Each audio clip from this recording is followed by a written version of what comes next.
यह कहानी है एक ऐसे गांव की जो सदियों से श्रापित है। इस गांव में सूरज ढलने के बाद कोई नहीं बोलता, और जो बोलता है वह हमेशा के लिए गुंडा हो जाता है। क्या है इस गांव की कहानी? क्यों श्रापित है यह गांव? तो चलिए जानते आज की इस कहानी में। पहाड़ों की गोद में बसा वो गांव, सिवाना। जैसा नाम वैसा ही उसका मिजाज। नक्शे पर मुश्किल से मिलने वाला यह गांव दुनिया से कटा हुआ था। आर्यन अपने कैमरे और एडवेंचर की भूख के साथ इसी गांव की अनसुनी कहानी को दुनिया के सामने लाने के लिए निकला था। उसने सुना था कि इस गांव में सूरज ढलने के बाद कोई बोलता नहीं है। यही बात उसे खींच लाई थी। जब आर्यन की जीप गांव के पास पहुंची तो शाम घिर रही थी। उसे एक अजीब सी खामोशी ने घेर लिया। ये वो शांति नहीं थी जो सुकून दे, बल्कि एक चुभने वाली भारी खामोशी थी। गांव में कुछ लोग उसे दिखे, लेकिन सबने उसे अजनबी नजरों से देखा और बिना कुछ कहे अपने घरों में चले गए।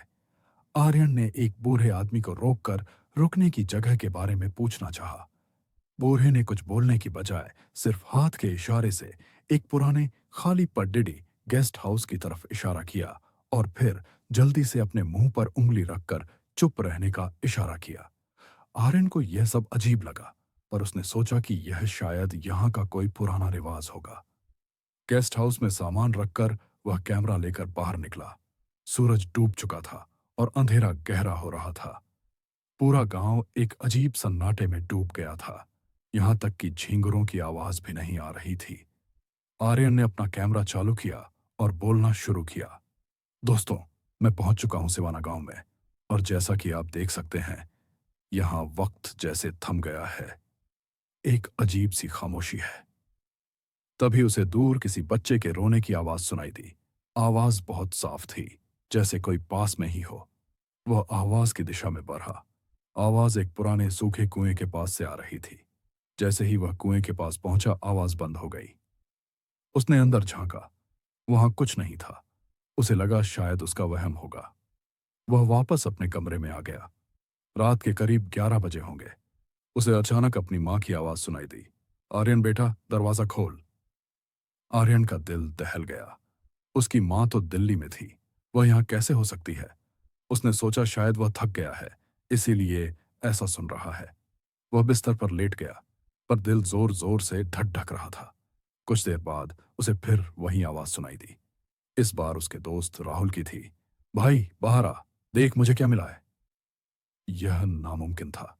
आर्यन का डर अब यकीन में बदलने लगा था कि यहां कुछ तो बहुत गड़बड़ है। वह हिम्मत करके खिड़की से बाहर झांका। बाहर घना अंधेरा था और कोई नहीं था।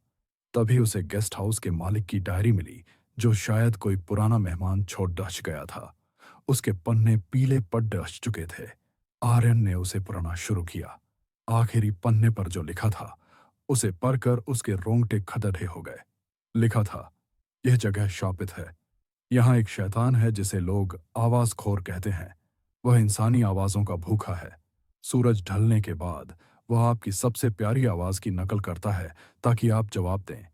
जैसे ही आप कुछ बोलते हैं, वह आपकी आवाज चुरा लेता है और आप हमेशा के लिए खामोश हो जाते हैं। वो आपकी आवाज का इस्तेमाल दूसरे शिकार को फंसाने के लिए करता है। इस गांव के ज्यादातर लोग अपनी आवाज खो चुके हैं।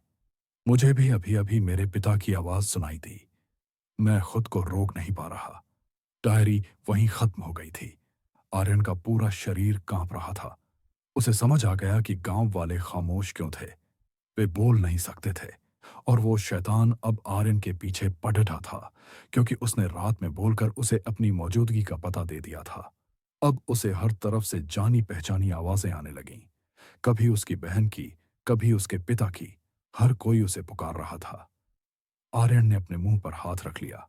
उसे पता था कि अगर एक शब्द भी निकला तो खेल खत्म। वह किसी तरह चुपचाप, बिना कोई आवाज किए सुबह होने का इंतजार करने लगा। हर एक पल एक सदी जैसा लग रहा था। वो आवाजें उसे उकसा रही थीं, उसे डरा रही थीं, उसे बुला रही थीं। जैसे ही सुबह की पहली किरण खिड़की से अंदर आई, सारी आवाजें बंद हो गईं। आर्यन ने तुरंत अपना सामान पैक किया और अपनी जान बचाकर कमरे से भागा। बाहर गांव वाले उसे देख रहे थे।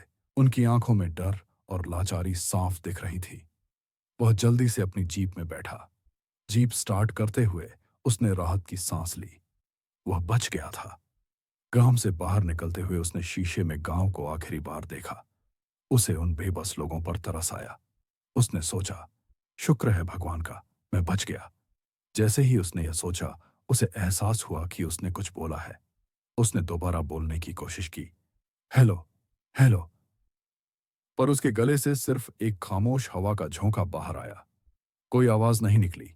उसका चेहरा सफेद पड्डी डियच गया। शीशे में उसने अपने पीछे देखा। गांव के मुहाने पर उसे एक धुंधली परछाई खत धवी दिखी और उस परछाई से उसी के दोस्त राहुल की हंसने की आवाज आ रही थी। आवाजखोर ने अपनी जीत का जश्न मनाया था। आर्यन अब अपनी कहानी दुनिया को कभी नहीं बता पाएगा। वह भी अब सिवाना की खामोशी का हिस्सा बन चुका था।